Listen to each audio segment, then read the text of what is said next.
సంకటహర చతుర్థి వ్రతం చేసుకోవాలి, ఉపవాసం ఉండలేం, ఏం చేయాలి? చాలా మంచి ప్రశ్న వేశారండి. సంకటహర చతుర్థి వ్రతానికి ప్రాథమిక ధర్మం ఏంటంటే సాయంత్రం దాకా ఉపవాసం ఉండి సూర్యాస్తమ సమయంలో ప్రతి బహుళ చవితి నాడు కూడా ఆ గణపతిని ఆరాధించడం అనేది ఒక విశేషం.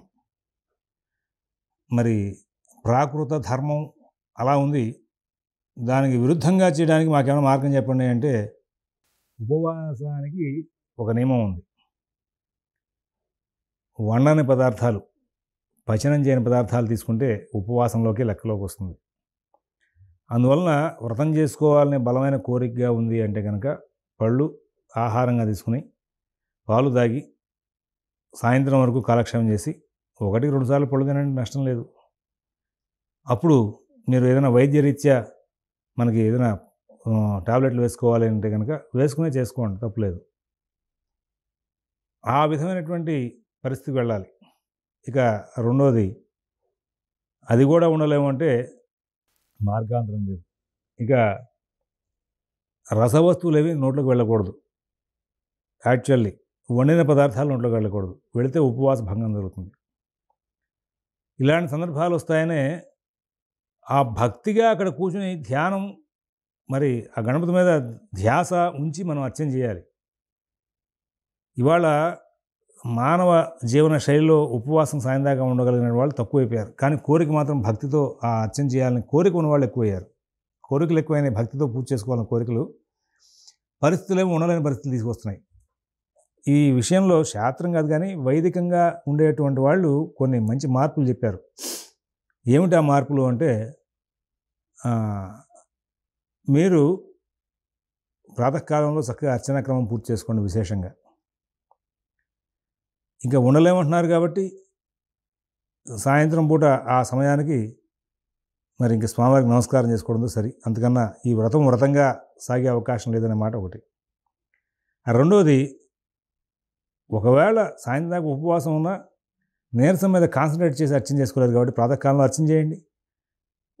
పళ్ళు తీసుకుని, అంటే ఫలహారం చేసి, ఫలహారం పళ్ళు మాత్రమే తినడం, కేవలం ఫ్రూట్స్ వరకే తిని సాయంత్రం ఆ సూర్యాస్తమ సమయంలో లఘువుగా అయిన సరే అష్టోత్తర అర్చన చేసుకోండి, సంకష్టహర చతుర్థి వ్రత సంకల్పం చెప్పి. ఇది రెండో మాట. ఇక మరీ వృద్ధాప్యం వచ్చింది, మందులు వేసుకోవాలి అంటే ధర్మశాస్త్రం అక్కడ ఈ యొక్క వైద్య సంబంధమైన విషయాలకి ప్రాధాన్యత ఇచ్చింది.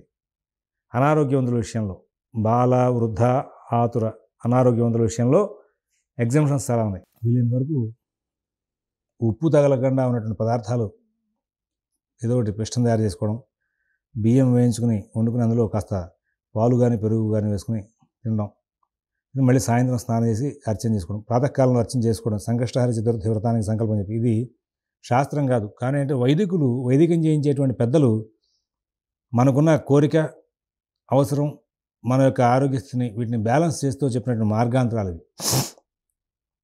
ఆ గణపతి మీద అట్లాగా భక్తితో ఉన్నాం కాబట్టి ఆయన అనుగ్రహం లభిస్తుంది. అంతేగాని రసవస్తువులు అయినటువంటి ఉప్పు, బెల్లం, పంచదార ఇట్లాంటి వస్తువులు తయారు చేసిన పదార్థాలు తింటే మాత్రం ఉపవాస నియమం చెడినట్టే.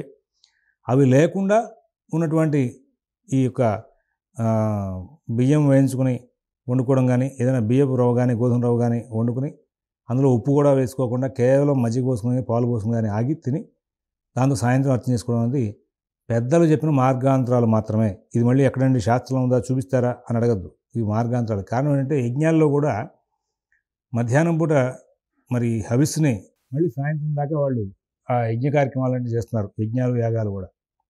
అది వైదిక సాంప్రదాయంలో వచ్చింది. దాన్ని ఇక్కడ అనుసరిస్తూ ఇక్కడ కూడా ఆ విధమైనటువంటి మార్గాంతరాలని తీసుకోండి అని చెప్పేసి మన వాళ్ళు తెలియజేశారు.